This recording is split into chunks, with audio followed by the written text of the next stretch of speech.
Israel terkepung perang multifront dan kekurangan banyak pasukan cadangan. Dengan begitu, seorang tentara IDF memberikan kesaksian bahwa mereka tenggelam. Mengutip Tribun News pada 31 Oktober, militer Israel telah melancarkan serangan darat di Gaza pada 27 Oktober tahun lalu.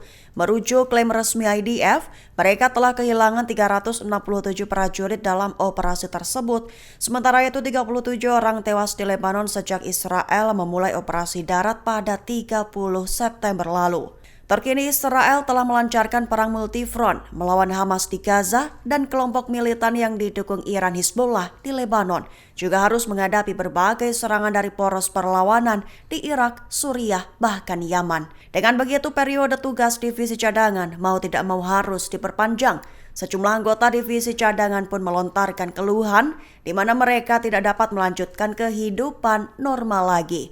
Bahkan seorang prajurit cadangan Ariel Zarilevi dalam unggahan di media sosial bersaksi bahwa kini mereka tenggelam. Ia menekankan bahwa perang harus secepatnya diakhiri lantaran Israel diklaimnya telah kekurangan prajurit. Seraya menambahkan bahwa ia masih percaya pada pentingnya mengabdi pada negara, namun konsesi yang diberikan terlalu besar.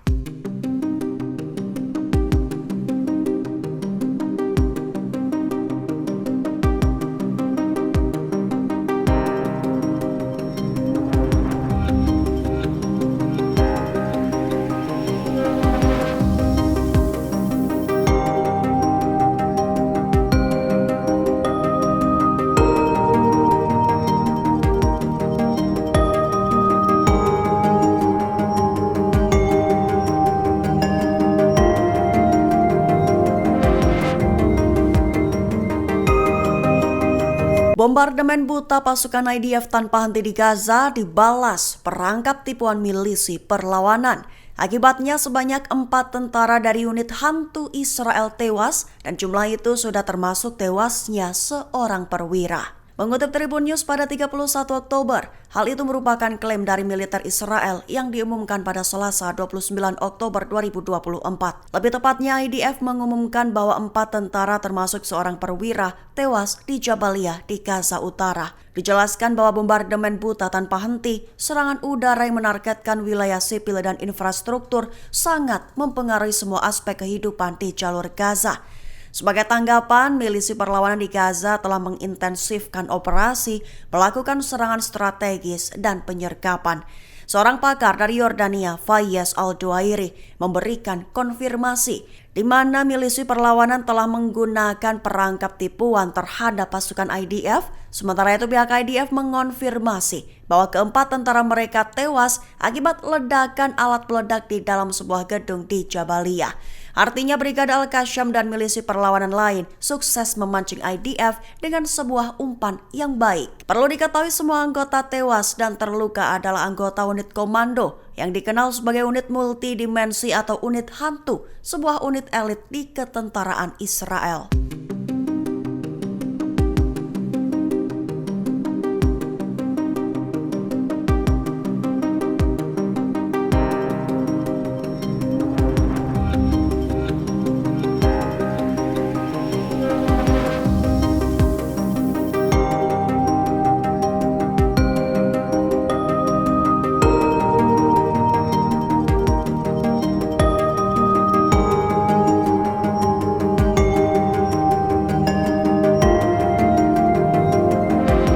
Batalion 5 Israel dijatuhi hukuman penjara militer akibat menolak perintah. Diketahui mereka menolak perintah penugasan tersebut lantaran Israel dilaporkan telah mengalami kekurangan persenjataan akut. Mengutip Tribun News pada 31 Oktober, hal itu diutarakan oleh seorang sumber dengan tanpa disebutkan namanya baru-baru ini. Perlu diketahui sejumlah prajurit cadangan IDF dari Batalion 5 dilaporkan dijatuhi hukuman penjara militer karena menolak perintah.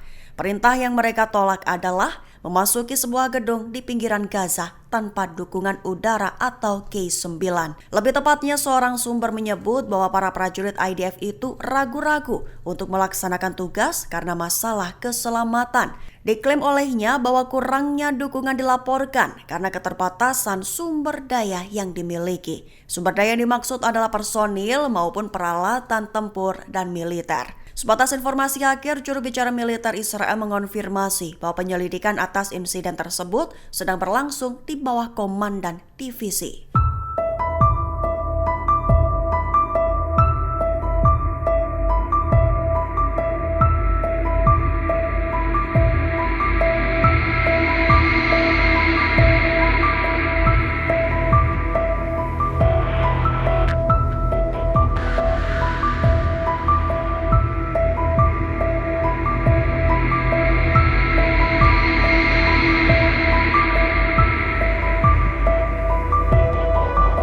Israel mengklaim telah menangkap anggota unit Radwan dan seorang komandan Hizbullah. Lokasi penangkapan berada di sebuah terowongan di wilayah Aita al-Shab pada minggu lalu. Mengutip Tribun News pada 31 Oktober, hal itu diumumkan oleh juru bicara IDF Avichai Atrae melalui postingan di akun media sosial X pada Selasa 29 Oktober 2024. Perlu diketahui aksi penangkapan dilakukan seusai pihaknya mendapatkan informasi intelijen di mana pasukan divisi 36 dari Brigade Golani pada 2 minggu lalu menemukan lubang terowongan yang terletak di dalam markas militer.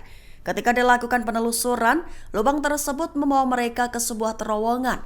Israel mengklaim di dalamnya terdapat komandan Hizbullah bernama Hasan Akil Jawad bersama anggota unit Radwan lainnya. Seusai dikepung, mereka ditangkap, ditahan, dan dibawa untuk diselidiki di Israel. Namun Hizbullah belum menanggapi klaim Israel mengenai penangkapan anggotanya tersebut hingga saat ini.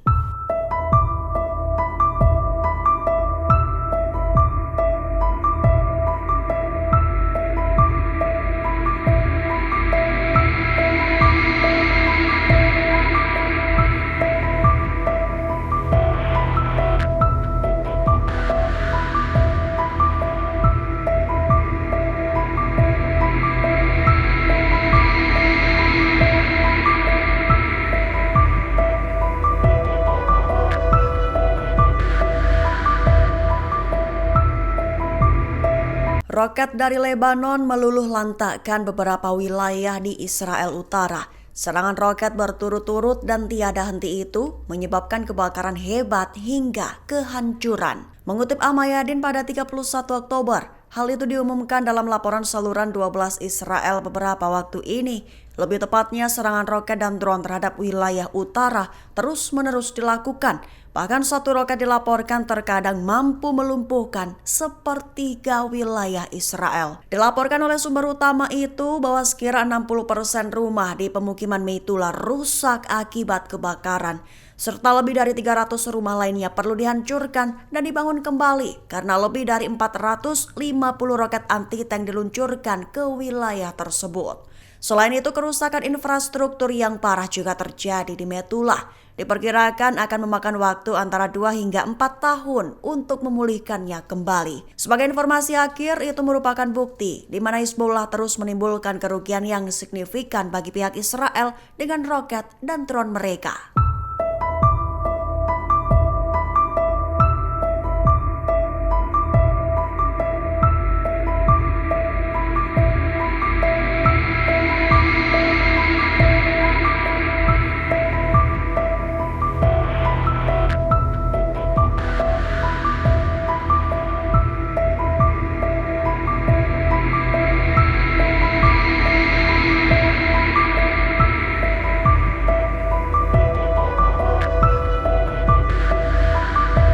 Sekjen baru Hizbullah, Syekh Naim Kashem memberikan penegasan akan lanjutkan perang. Kashem bahkan memastikan bahwa Israel akan bisa dikalahkan oleh pejuang Hizbullah dari Lebanon. Mengutip Al-Mayadin pada 31 Oktober, hal itu diumumkan oleh Naim Kashem dalam pernyataannya pada Rabu 30 Oktober 2024. Lebih jelasnya, Kashem menegaskan bahwa akan melanjutkan strategi perang yang dirancang oleh Syed Hasan Nasrallah sebelumnya. Perang dengan Israel nantinya akan diberi nama Operasi Rakyat Perkasa. Ditekankan oleh Kashem bahwa pihaknya tidak mencari perang, namun jika perang dipaksakan kepada mereka maka pihaknya siap menang. Kashem juga menjelaskan bahwa Hizbullah telah memberikan pukulan telak kepada Israel. Buktinya adalah kerusakan parah pada target pangkalan Golani di Binyaminah serta serangan di Haifa, Akka, dan wilayah lainnya. Di akhir pernyataan, Kashem menegaskan bahwa Israel dipastikan akan menerima kekalahan. serta memperingatkan bahwa Israel akan membayar dengan harga yang mahal dengan kerugian yang belum pernah diderita sebelumnya.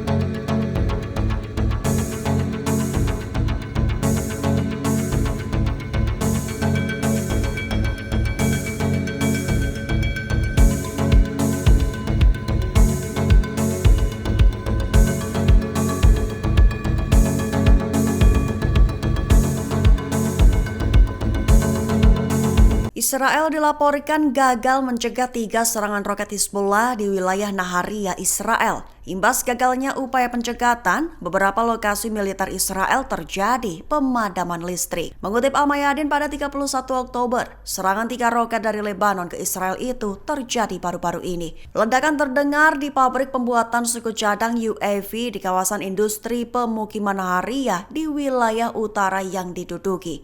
Penyiar pabrikan mencatat bahwa drone dan roket Hizbullah menyerang pabrik tersebut tanpa memicu alarm.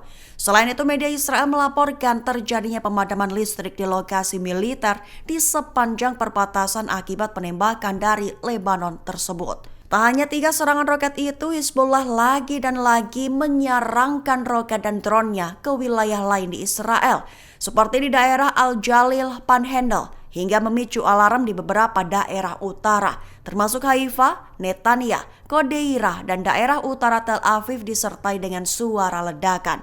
Bahkan sirene juga terdengar di Kiryat Ata, Karmel, Manaseh, Kiryat Shmona, dan daerah sekitarnya.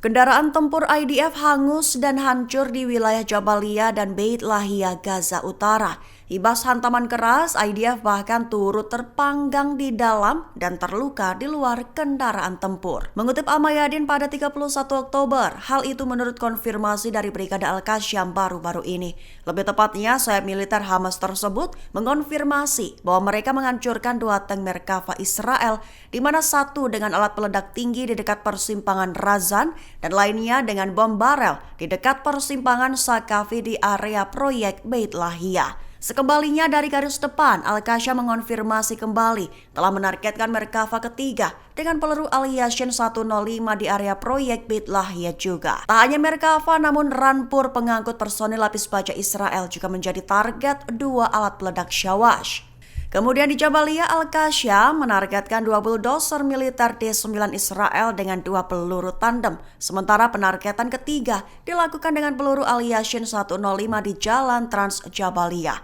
Dengan begitu, baik di Beit Lahia maupun di Jabalia, diperkirakan jumlah kerugian personil di pihak Israel pun meningkat.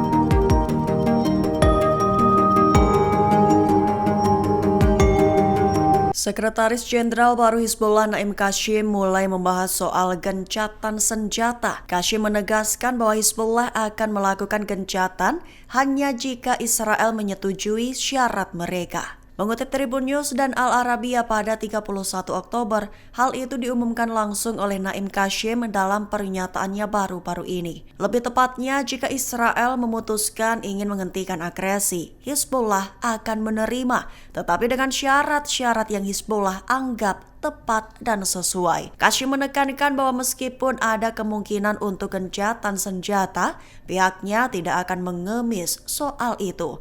Menurutnya, Hizbullah selalu bisa membahas soal apapun dengan Israel, terkhusus soal gencatan senjata. Namun Kashim menekankan hingga saat ini belum ada proyek apapun yang diusulkan kepada mereka. Sebagai informasi, Kashim hanya meminta kepada Israel untuk segera keluar dari tanah Lebanon. Jika tidak, pihaknya memperingatkan Israel akan membayar harga yang jauh lebih mahal dari harga hidup mereka.